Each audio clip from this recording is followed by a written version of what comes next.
Oh, playing so much Mario Kart Wii over the pandemic has made me think about some of the old racing games I used to have on PS1. One in particular, I remember having cartoon characters, bright colours, crazy weapons, great sound effects, amazing music, and that game is Speed Freaks. That's right, welcome to my latest video where I talk about a game no one's heard of and no one cares about. Feel free to subscribe, and if you like this video, please give it a like, and let's get straight into it.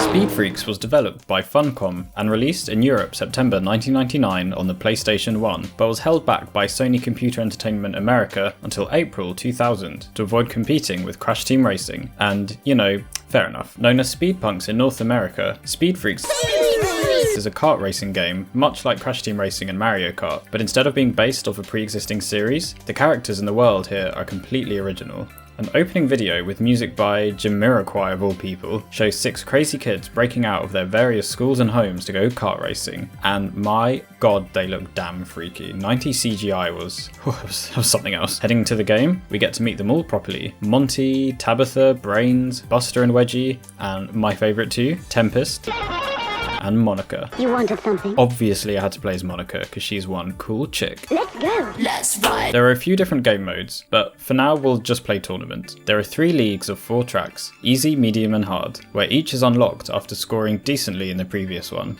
Dropping us into the first track, Shipwreck Shore, we can get a grasp of how the game is, and that grasp is, wow, it's colourful. I could just blend it up and drink it like a tropical smoothie.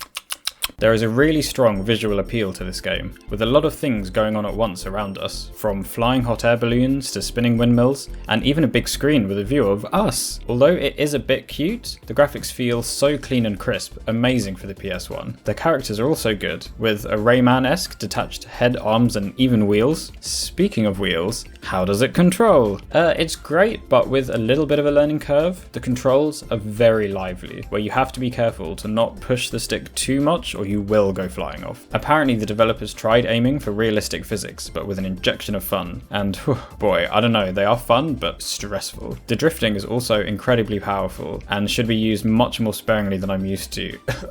Thanks Mario Kart Wii. Thank God the first track is pretty easy, so I can get used to the controls properly. The game features some of the usual things, with item boxes giving you a whole range of crazy items. There are the usual suspects, such as these standard missiles that are similar to green shells, and the homing shark missile that is similar to the red shell. Standard missiles can also be fired behind, and can also counter a homing missile coming your way, indicated by the big crosshairs on your racer. The green splat acts like a banana, and the bomb is kind of like an explosive banana, as it only explodes when someone drives near it, rather than on a timer. It can also be made into a remotely detonated bomb by holding L2. There is also a stealth potion that makes you invincible. There are a few items that are unique to this game, such as the shockwave that sends out a rainbow spiral of death, shooting towards your enemies, which travels a great distance before stopping, and is pretty hard to avoid. The tyre pop pickup bursts everyone else's tyres with a fun animation. One thing that I love about the items in this game is that they can stack. So if you have a missile and pick up another one, well, now you've got yourself 2 missiles, baby. Also, if you already have an item, you get the brief opportunity to use up your current item to gain the new item, which is a nice little feature. As well as item boxes, you can also pick up these speed boost tokens. Collecting them fills up your boost meter, which can be used to turbocharge and overtake your opponents. Filling it up completely, or collecting one of these golden speed boost tokens, gives you an especially cool burst of speed. The tracks in this game are pretty nice, with a few set themes, such as raceways that seem to be mostly set near the beach, cities, island/jungle sort of theme, and stadiums, which typically also seem to have funfair rides and roller coasters.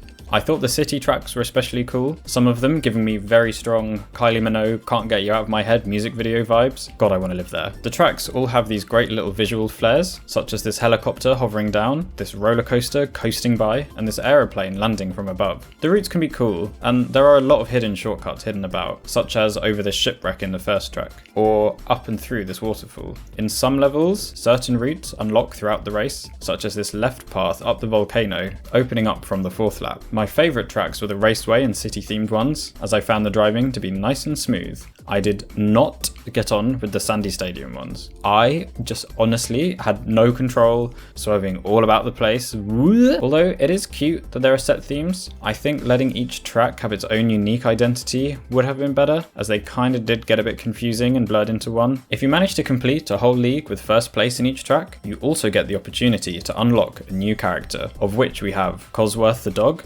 Beamer the robot, and Tetsu the human. To unlock the character, you first have to take them on in a one-on-one 3-lap challenge, where the race is especially difficult. I mean, assuming they don't get stuck on the wall, of course. Poor doggy. Speaking of difficulty, my god, this game is hard. From when I had it before, I pretty much remember only the first track, and honestly, it must have been because it was just too hard for me when I was young. The other races are actually really good, with not a whole lot of distance between those in first and last. I also did have some trouble with some corners, as mentioned before, but you know, maybe I'm just bad at this game, who knows? One thing I do love about this game, however, is the music. Although there's only a handful of tracks, they are mostly sort of pumping classic 90s video game music, an aesthetic that I would bathe in if I could.